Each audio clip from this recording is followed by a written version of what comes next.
After I graduated from high school, I went to Utah State University because I was a farmer and I thought I should go be interested in farming. I'd always been told by my mother, go to college. It's a good thing. So I went to Utah State University and I majored in animal husbandry, which was what I was good at.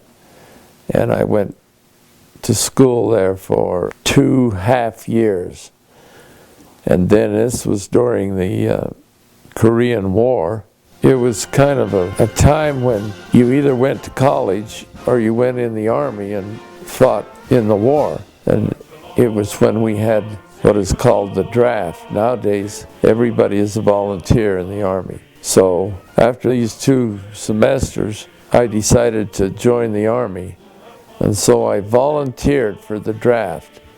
I wanted to get my service obligation over with. So I went down to the draft board and said, put me at the top of the list. And they did, and I was drafted the next month. And I went into the service, and one of the things that happens to you when you're in the service, you spend a lot of time marching around and looking at the back of the head of the guy in front of you. You also have a lot of time to think.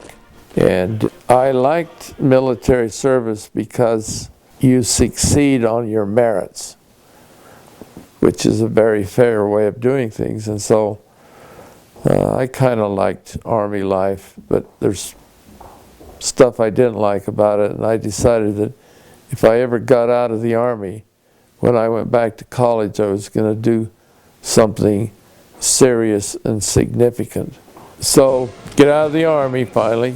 Went back to school and became very intensely involved in studying. And I decided that instead of being in animal husbandry, that I was going to be a veterinarian.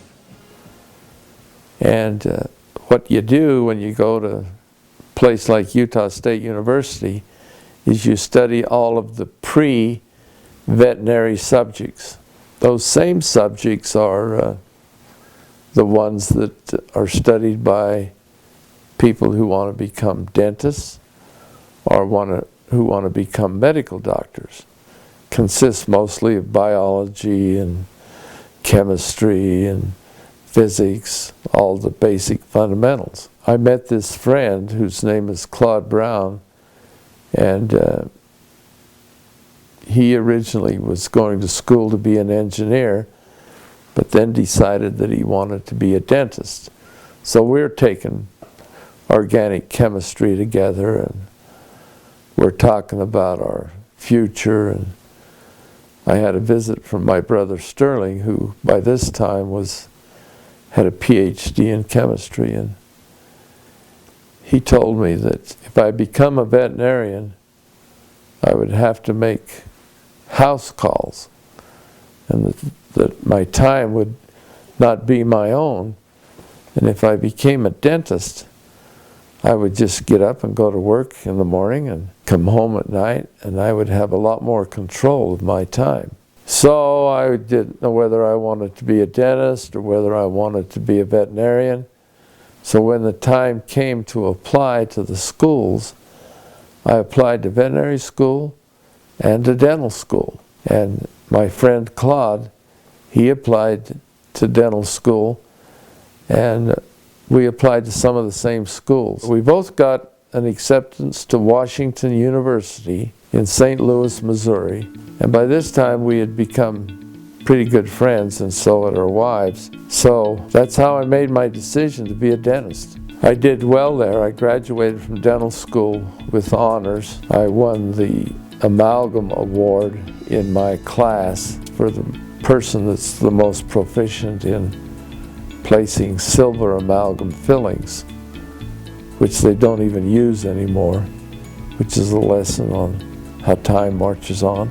So anyway, head back to dental school, graduate with honors, and decide that I want to be an orthodontist because I liked the specialty, and I did well with manual dexterity and my visualization, and to this day I can look at a person and visualize in my mind what their teeth look like and what their jaw structure is. So I signed up for another 2 years and got a master's degree in orthodontics from Washington University. That's how I became an orthodontist, which was a wonderful choice. It's a very rewarding profession.